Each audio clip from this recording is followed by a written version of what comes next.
So we'll be starting with a very simple modification of downward facing dog. And this can be used with a bench or a chair, anything that happens to be in the practice room. So you'll begin with your hands on the bench or the chair, and you'll just start walking your feet backward a little bit until you form a tabletop or a straight line from your fingertips to your hips.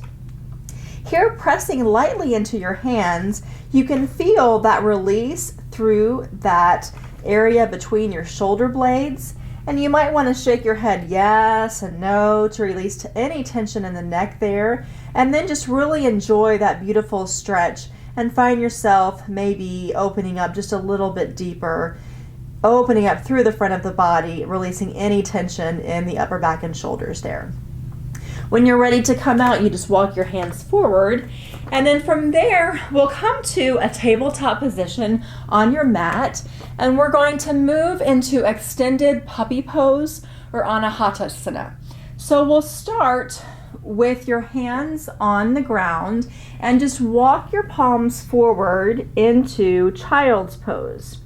From there, we're going to let our forearms come to the mat and start to walk your hands forward as you lift your hips. And this is where you are in extended puppy pose.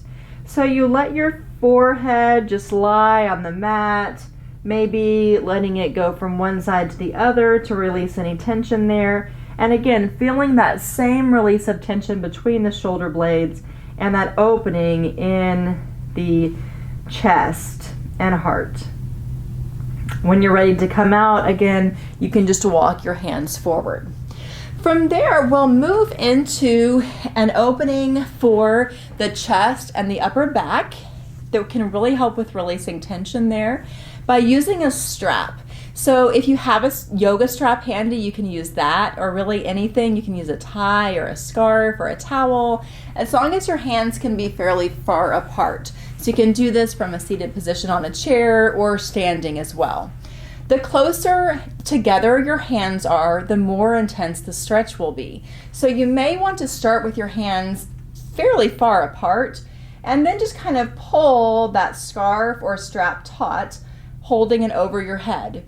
When you're ready, keeping a slight bend in the elbows, begin to move that strap behind you, coming to about halfway down, and maybe notice some sticky spots there. And notice that gentle opening through the chest.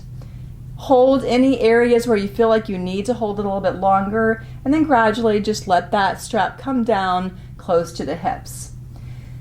Keeping attention to your breath, you'll begin to inhale and then just bring that strap back up. Feel free to modify the position of your hands.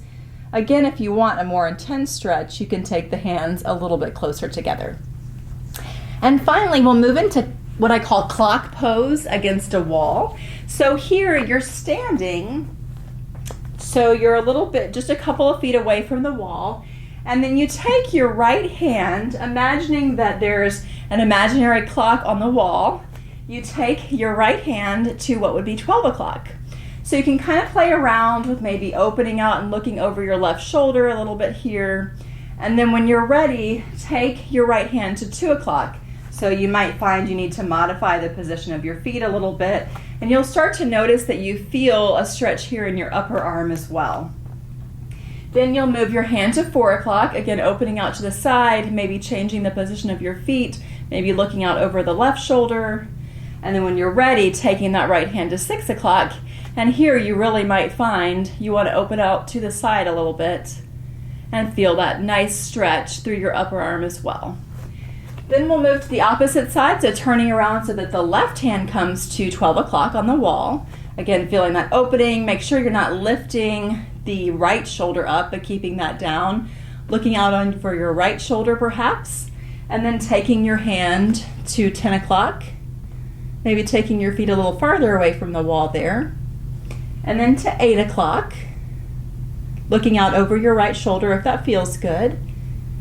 And then finally back to 6 o'clock and changing the position of your feet, looking out over the right shoulder if that works in your body, and if that helps you release some tension there.